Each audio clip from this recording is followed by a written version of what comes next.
ஆறுபடை கடவுளுக்கு தெலாட்டம், இது தங்கமயில் திருக்குமரன் தேரோட்டம் தேரோட்டம். ஆறுபடை கடவுளுக்கு தேலாட்டம், இது தங்கமயில் திருக்குமரൻ தேரோட்டம் தேരോട്ടം. ഈ പോർഷനാണ് ഞാൻ പാടിയത്. അക്ഷരാഭ്യാസത്തിന് പ്രാധാന്യം എന്ന പോലെയാണ് കലയിലും പ്രാധാന്യം. ഞാനിപ്പോൾ നിൽക്കുന്നത് പ്രമുഖ പ്ലേബാക്ക് സിംഗറായ അഡ്വക്കേറ്റ് ഗായത്രി നായരുടെ വീട്ടിലാണ്.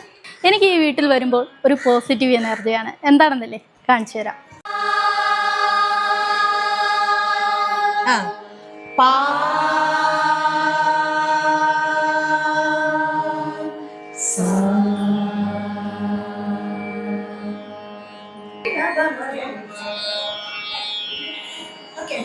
मायया व्याप्तमेतत् समस्तं धृतं लीलया देवी कुक्षौकि विश्वं स्थितं बुद्धिरूपेण सर्वत्र जन्तं नमस्ते महालक्ष्मी कोलापुरेशी. സംഗീതത്തിന് പ്രായം ഒരു പ്രശ്നമല്ല എന്ന് മനസ്സിലായത് എനിക്ക് ഇവിടെ വന്നപ്പോഴാണ് കേട്ടോ. ഞാൻ ഒരാളെ പരിചയപ്പെടുത്തി തരാം. തുടരും മൂവിയിലെ ഒരു തമിഴ് പോർഷൻ വരുന്ന ഒരു സോങ് ഉണ്ട്. ആ സോങ് പാടിയ ഒരാളാണ് എൻ്റെ കൂടെ ഇരിക്കുന്നത് കേട്ടോ. പേര് രേണു എന്നാണ്. നമുക്കൊന്ന് പരിചയപ്പെടാം. തമിഴ് പോർഷൻ പാടാം. ஆறுபடை கடவுளுக்கு தெலாட்டம், இது தங்கமயில் திருக்குமரன் தேரோட்டம் தேரோட்டம். ஆறுபடை கடவுளுக்கு தேலாட்டம், இது தங்கமயில் திருக்குமரൻ தேரோட்டம் தேரோட்டம். ഈ പോർഷനാണ് ഞാൻ പാടിയത്. എത്ര നാളായി ഇവിടെ സംഗീത അഭ്യസിക്കാൻ? ഞാൻ 4 വർഷത്തിൽ കൂടുതലായി. 4 വർഷം. 5ാമത്തെ വർഷമാണ് ഇപ്പോൾ. 5 വർഷമായി. ഈ ടീച്ചറിൻ്റെ അടുത്ത് വന്നതുകൊണ്ടാണ് എനിക്കങ്ങനെ പാടാൻ പറ്റിയത്. ഞാൻ വീട്ടമ്മയായി പാട്ട് ഒന്നും പാടിക്കാതെ പാടാനുള്ള ആഗ്രഹമുണ്ട്. പക്ഷേ നേരത്തെ പാട്ട് പഠിച്ചിട്ടില്ലായിരുന്നു. നേരത്തെ സ്കൂൾ കോളേജ് തലങ്ങളിലൊക്കെ ഞാൻ പാട്ടുകളൊക്കെ പാടുമായിരുന്നു. അപ്പോൾ പിന്നെ എന്നാൽ അതൊരു ആഗ്രഹം മനസ്സിൽ കിടക്കുകയായിരുന്നു. ഇപ്പോഴാണ് അതിനുള്ള അവസരം കിട്ടിയത്. അപ്പോൾ ഓൺലൈൻ ക്ലാസ് കോവിഡ് സമയത്ത് തുടങ്ങിയപ്പോഴാണ് ഞാൻ ജോയിൻ ചെയ്യാമെന്ന് വിചാരിച്ചു. അപ്പോൾ ടീച്ചർ എന്നെ വിടാതെ ഇടയ്ക്ക് ഒന്ന് ഞാൻ അങ്ങോട്ടും ഇങ്ങോട്ടും ബ്രേക്ക് ആവാം. അതിന്റെ ക്രെഡിറ്റ് മുഴുവൻ തീർച്ചയായിട്ടും ടീച്ചറിൻ്റെ അടുത്ത് വന്നിരുന്നില്ലെങ്കിൽ എനിക്കിങ്ങനെ പാടാനും പറ്റില്ല. ഈ സിനിമയിൽ അത് എനിക്ക് സങ്കല്പിക്കാൻ കഴിയുന്നില്ല. അപ്പോൾ ഇങ്ങനെ ഒരു അവസരം. എങ്ങനെയായിരുന്നു ഇങ്ങനെ ഒരു അവസരം വന്നത്? അത് ഒരു ദിവസം ടീച്ചറിൻ്റെ അടുത്ത് വോയിസ് ടെസ്റ്റിന് ചെല്ലാൻ വേണ്ടി ടീച്ചറും വന്ന്. അപ്പോൾ അങ്ങനെ തിരുവനന്തപുരത്ത് ബെൻസൺ സ്റ്റുഡിയോയിൽ ചെന്നു. അപ്പോൾ ടീച്ചർ പറഞ്ഞ് ഒരു പ്രതീക്ഷയും വേണ്ട, ഒരു ഭാഗമാണ് എന്ന് പറഞ്ഞു. ഒരു വോയിസ് ടെസ്റ്റാണെന്ന് പറഞ്ഞു. ടെസ്റ്റ് ചെയ്തിട്ട് വന്ന് കുറച്ച് ദിവസം ഒരു റിപ്ലൈ ഇല്ലായിരുന്നു. ഞാൻ വിചാരിച്ചു എത്രയോ പാട്ടുകാരുണ്ട്, ഇനി അത് വിളിക്കൂലായിരിക്കും. അപ്പോൾ വിളിച്ചു.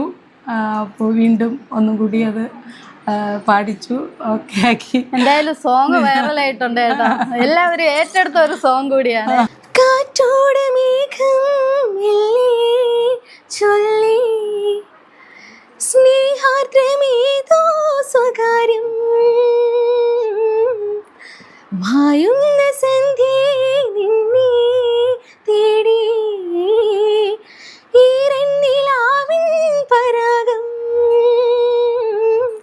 ഇന്നും ഈ മടിയിലെ പൈതലായി നീ മോളും പാട്ടിലെ പ്രണയമായി നിന്നെയും കാത്തു ഞാൻ നിൽക്കവേ. മൂവി മലയാളം പാടിയിട്ടുണ്ട്. കുറച്ച് ഫിലിംസൊക്കെ പാടിയിട്ടുണ്ട്. എത്ര നാളായി ഇവിടെ വന്നിട്ട്? ഇവിടെ ഇപ്പോൾ വന്നിട്ട് 1 വർഷം. 1 വർഷമായിട്ടുള്ളൂ. ഇന്നൊരു ഹൃദയത്തിൻ കുന്തലതാഗ്രഹത്തിൽ പൊന്മുളം തണ്ടുമൂതി നീരിപ്പൂ, അതിൻ പൊരുൾ നിനക്കേതുമറിയില്ലല്ലോ, അതിൻ പൊരുൾ നിനക്കേതുമറിയില്ലല്ലോ. കേൾക്കുന്നുണ്ട്. പുള്ളിക്കാരിയും ഒരു ടീച്ചർ കൂടിയാണ്. 20ഓളം കുട്ടികൾ പുള്ളിക്കാരിയുടെ കീഴിൽ സംഗീതം അഭ്യസിക്കുന്നുണ്ട്. സ്ഥലം എവിടെയാണ്? രാമപുരം. കോവിലിൽ പുലർവേളയിൽ ജയദേവഗീതാലാപനം കേവലാനന്ദാമൃത തിരയാഴിയിൽ നീരാടി നാം പുത്തിലഞ്ഞേ ചോട്ടിൽ മലർമുത്തു കോർക്കാൻ പോകാം ആന കേറാമേട്ടിൽ ഇനി 1000 തിരികൊളുത്താം. ഗാനമേളയ്ക്കൊക്കെ പോകാറുണ്ട്. ഇതുവരെ എത്ര ഗാനമേളയായിട്ടുണ്ട്? ഇതുവരെ ഒരു 50 സ്റ്റേജൊക്കെ ആയിട്ടുണ്ട്. 50 സ്റ്റേജൊക്കെ കഴിഞ്ഞു. എത്ര വർഷമായി ഇവിടെ വന്നിട്ട്? ഇവിടെ 4 വർഷം. 4 വർഷമായിട്ടുണ്ട്. ഞങ്ങൾ ആക്ച്വലി ടീച്ചറിൻ്റെ ട്രിവാൻഡ്രത്ത് ഇടപ്പഴഞ്ഞിയിലെ സ്കൂളിലെ സ്റ്റുഡൻസാണ്. ഞങ്ങൾ 3 പേരെ വന്നിട്ടുള്ളൂ. അവിടെ 10 കൂടുതൽ കുട്ടികളുണ്ട്. എല്ലാവരും വെക്കേഷൻ ആയതുകൊണ്ട് പല സ്ഥലങ്ങളിലേക്ക് പോയതാണ്. എത്ര നാളായി പഠിക്കുന്നു? ഞങ്ങൾ വന്നിട്ട് ഞങ്ങൾ 2 പേരായിരുന്നു. ഞങ്ങൾ ഒരേ ഓഫീസിൽ വർക്ക് ചെയ്യുന്നവരാണ്. അപ്പം ഞങ്ങളുടെ വർക്ക് പ്രഷറും ഫാമിലി പ്രഷറും ഒക്കെ കുറയ്ക്കാം. അപ്പം ഞങ്ങൾക്ക് പാട്ടിനോടുള്ള താല്പര്യമുണ്ട്. പിന്നെ ചെറുതിലേ പാട്ട് പഠിച്ചിട്ടുണ്ട്. അപ്പോൾ അത് ഒന്ന് കണ്ടിന്യൂ ചെയ്യാമെന്ന് വിചാരിച്ചിട്ടാണ് ഞങ്ങൾ 2 പേരും ജോയിൻ ചെയ്തത്. സ്റ്റേജിലൊക്കെ പാടാറായില്ലേ? ഇല്ല, ഞങ്ങൾ അത്രത്തോളം ധൈര്യശാലികളായിട്ടില്ലെന്നാണ് തോന്നുന്നത്. പക്ഷെ ആവും. കാരണം എന്ന് വെച്ചാൽ ഇവിടെ കണ്ടപ്പോൾ ഞങ്ങൾക്ക് മനസ്സിലായി ഞങ്ങൾ ധൈര്യശാലികളാവുമായിരിക്കും. ടീച്ചർ പിന്നെ നല്ല ജോളിയാണ്. പിന്നെ ജോളിയെന്ന് മാത്രമല്ല, അങ്ങനെ നമ്മൾ ഭയങ്കര ഫ്രണ്ട്ലിയാണ്. ഭയങ്കര ഫ്രണ്ട്ലിയാണ്. എൻ്റെ പേര് ശൗതള എന്നാണ്. ഞാനിപ്പോൾ ഗായത്രി ടീച്ചറിൻ്റെ അടുത്ത് വന്നിട്ട് ഒരു 3 ക്ലാസ് ആയിട്ടേ ഉള്ളൂ. അപ്പോൾ അതിന് മുമ്പ് വേറെ ഞാൻ പാട്ട് പഠിച്ചിരുന്നു. പക്ഷെ അതെനിക്ക് കണ്ടിന്യൂ ചെയ്യാൻ പറ്റിയില്ല. അപ്പം കുട്ടിക്കാലത്തെ സംഗീതം ഭയങ്കര ഇഷ്ടമായിരുന്നു. പക്ഷേ ജീവിത സാഹചര്യങ്ങൾ എന്തുകൊണ്ടോ ഒക്കെ അതിലോട്ടൊന്നും എത്തിപ്പെടാൻ പറ്റിയില്ല.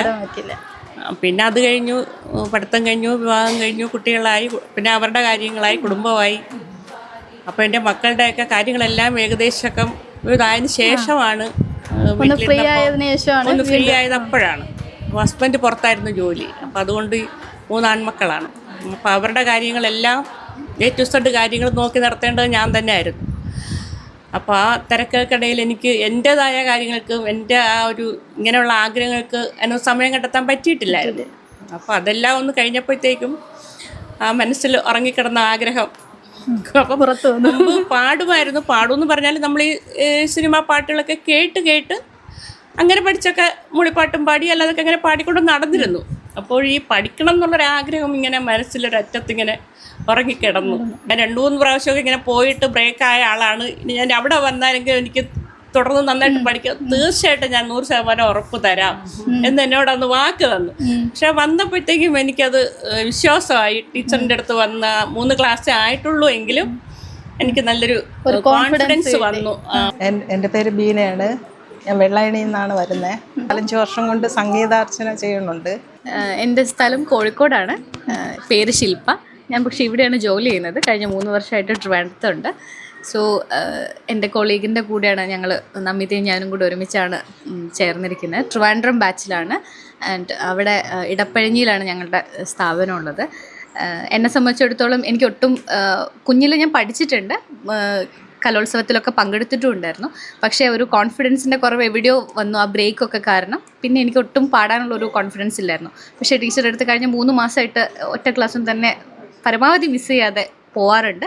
ഇപ്പോൾ എനിക്ക് ഒത്തിരി പാടാൻ ഭയങ്കര ഇഷ്ടമാണ്. ഞാൻ കിട്ടുന്ന അവസരങ്ങളിലൊക്കെ ഞാൻ പാടാൻ ശ്രമിക്കാറുണ്ട്. ഇത് അനീഷ ചേച്ചി, പത്തനംതിട്ടയിൽ നിന്നുള്ള എൻ്റെ സ്റ്റുഡൻ്റാണ്, ഓൺലൈൻ സ്റ്റുഡൻ്റാണ്. പിന്നെ എല്ലാ മാസം ഒരു ദിവസം വീട്ടിൽ വരാറുണ്ട് പഠിക്കാൻ. ക്ലാസ്സൊക്കെ എങ്ങനെയാണെന്ന് ചോദിച്ചാൽ, ടീച്ചർ നന്നായിട്ട് പഠിപ്പിക്കുക എന്ന് പറഞ്ഞാൽ ഓരോ ക്ലാസ്സിലും പഠിപ്പിക്കുന്നത് അടുത്ത ക്ലാസ്സിൽ അത് ചോദിച്ചിട്ടേ നമുക്ക് ക്ലാസ് തുടങ്ങാറുള്ളൂ. പിന്നെ എനിക്ക് പാട്ട് പഠിക്കണമെന്ന് ഭയങ്കര ആഗ്രഹമായിരുന്നു. അങ്ങനെ ഇരുന്നപ്പോൾ ഇങ്ങനെ അന്വേഷിച്ചൊക്കെ നോക്കിയപ്പോൾ ഓൺലൈനിലൊന്നും ആരും പഠിപ്പിക്കത്തില്ല എന്ന് പറഞ്ഞു. അങ്ങനെ ഇരുന്നപ്പോഴാണ് രേണു ചേച്ചി എനിക്ക് പരിചയം ഉണ്ടായിരുന്നു.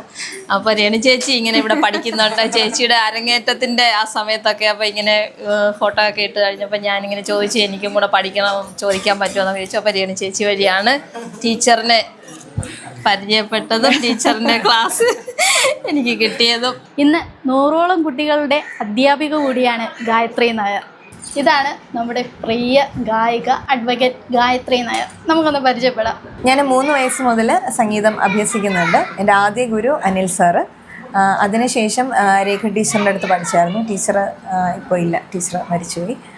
അതിനുശേഷം പെരുമ്പാവൂർ ജി രവീന്ദ്ര സാറിൻ്റെ അടുത്ത് പഠിച്ചു. പിന്നെ ആര്യനാട് രാജു സാറ്, അടൂർ സുദർശൻ സാറ്, പിന്നെ ഇപ്പോൾ ഞാൻ ഇപ്പോഴും പാട്ട് പഠിക്കുന്നുണ്ട്.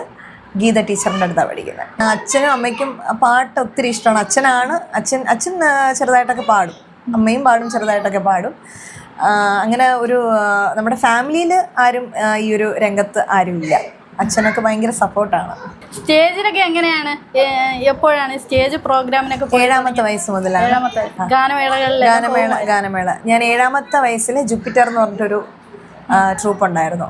അതിലൊരു വർഷം പാടി. അതിനുശേഷം 10 വർഷത്തോളം ബീറ്റ്സ് എന്ന് പറഞ്ഞിട്ടൊരു ഗാനമേള. ഞാൻ കണ്ടിട്ടുണ്ട്, ഞങ്ങളുടെ അമ്പലത്തിൽ വന്ന് പ്രോഗ്രാം ചെയ്ത ആളാണ് കേട്ടോ. ബീറ്റ്സ് ഗായത്രി എന്നാണ് വിളിക്കുന്നത്. കാരണം 10 വർഷം ആ സമയത്ത് വേറെ ഒന്നിലും ഞാൻ പാടത്തുമില്ലായിരുന്നു. അങ്ങനെ ബീറ്റ്സിൽ മാത്രം. വെറും ഒരു ഗായികയല്ല, റോക്ക് സ്റ്റാർ ആണ്. ഗായത്രി ഇല്ലെങ്കിൽ ഗാനമേളയ്ക്ക് ഒരു ഗുമ്മില്ല കേട്ടോ. അത് ഞാൻ കണ്ടിട്ടുള്ളതാണ്, അതുകൊണ്ടാണ് പറയുന്നത്. ഇപ്പോൾ ഒരു ഗായിക എന്നതിൽ നിന്നും മ്യൂസിക് ഡയറക്ഷനിലോട്ട് എങ്ങനെയാണ് എത്തിപ്പെട്ടത്? നല്ലൊരു ചോദ്യമാണ്. ഞാൻ കൊച്ചിലെ ഈ ഭക്തിഗാന സുധയൊക്കെ ചെയ്യാറുണ്ടായിരുന്നു. അപ്പോൾ അന്ന് ചെറുതായിട്ട്, വലിയ എഴുത്തൊന്നുമല്ല, ചെറിയ മനസ്സിൽ വരുന്ന കുറച്ച് വരികൾ എഴുതും. അത് ചെറിയ രീതിയിലൊക്കെ ട്യൂൺ ചെയ്ത് പാടുമായിരുന്നു. അപ്പോൾ അച്ഛൻ അത് ഒരുപാട് പ്രോത്സാഹിപ്പിച്ചു. അപ്പോൾ അച്ഛൻ ഇനിയൊരു പ്രോഗ്രാം വരുമ്പോഴത്തേക്കും ആ അമ്പലത്തിനെ പറ്റിയിട്ട് എഴുതാനൊക്കെ ഇങ്ങനെ പറയുമായിരുന്നു. പക്ഷേ ഒരിക്കലും ഞാൻ ഈ ഒരു രംഗത്ത് വരുമെന്ന് ഞാൻ സ്വപ്നം പോലും കണ്ടിട്ടില്ല. കല്യാണത്തിന് ശേഷം നമ്മുടെ ഹസ്ബൻഡിൻ്റെ ഫാമിലിക്ക് ഒരു കുടുംബക്ഷേത്രമുണ്ട്. അപ്പോൾ അമ്പലത്തിന് വേണ്ടിയിട്ടാണ് ഞാൻ ആദ്യമായിട്ട് സംഗീതം ചെയ്യുന്നത്. 8ഓളം പാട്ടുകൾ ചെയ്തായിരുന്നു. അറിയപ്പെടുന്ന ഒത്തിരി ഗായകർ അതിൽ പാടി. അങ്ങനെയാണ് ഈ ഫീൽഡിലോട്ട് വരുന്നത്. ഇപ്പൊ എത്ര പാട്ട് ഇങ്ങനെ മ്യൂസിക്? ഞാൻ ഏകദേശം 100ന് മുകളിൽ 120ഓളം പാട്ടുകൾ ഞാൻ കമ്പോസ് ചെയ്തു. ആദ്യമായിട്ടാണ് ഇപ്പോൾ ഒരു മൂവി ചെയ്യുന്നത്. ഇപ്പോൾ വത്സല ക്ലബ് അതിൽ പാടിയത്. വേറൊരു അംഗം അട്ടഹാസമാണ് എൻ്റെ ഫസ്റ്റ് മൂവി, മ്യൂസിക് ഡയറക്ഷൻ. പിന്നണി ഗായികയാണെന്നുള്ളത് അറിയാം. എങ്ങനെയാണ് ഒരു മ്യൂസിക് ഡയറക്ടറിൽ എത്തിച്ചേർന്നത്? ഈ അംഗമട്ടഹാസം എന്ന ഫിലിമിൻ്റെ പ്രൊഡ്യൂസർ അഡ്വക്കേറ്റ് അനിൽ ചേട്ടൻ എൻ്റെ ഹസ്ബൻഡിൻ്റെ സുഹൃത്താണ്.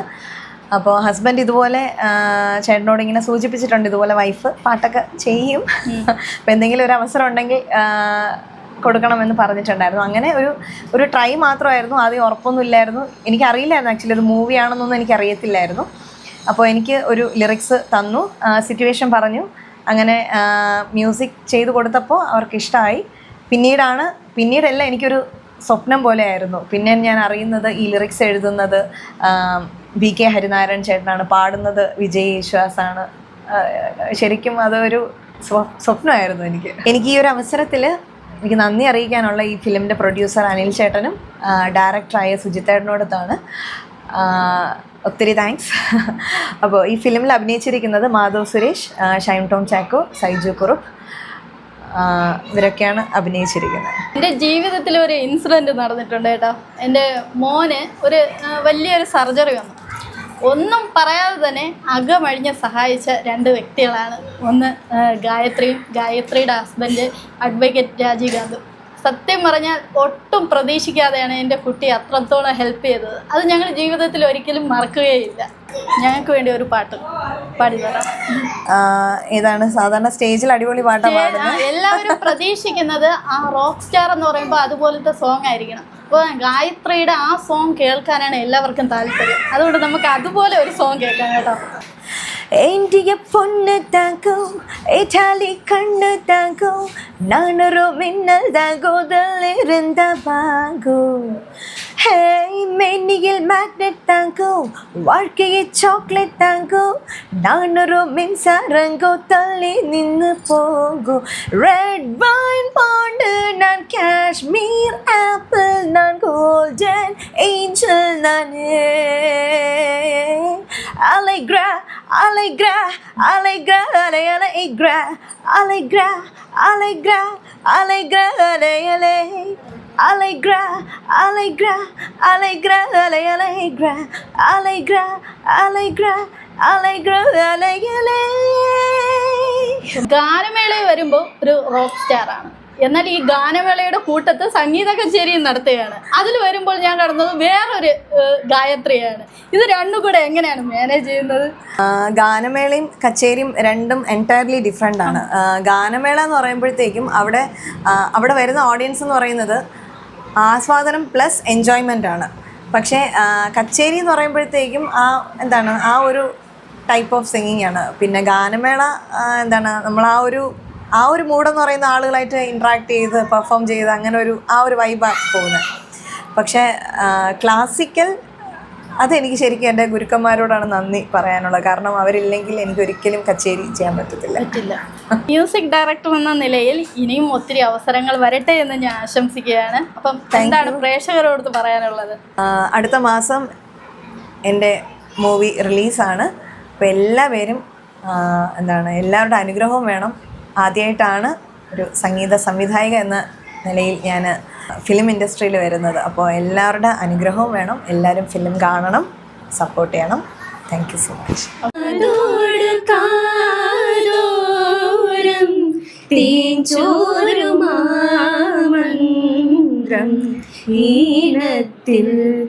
നീ ചൊല്ലി വിഷു പക്ഷി പോ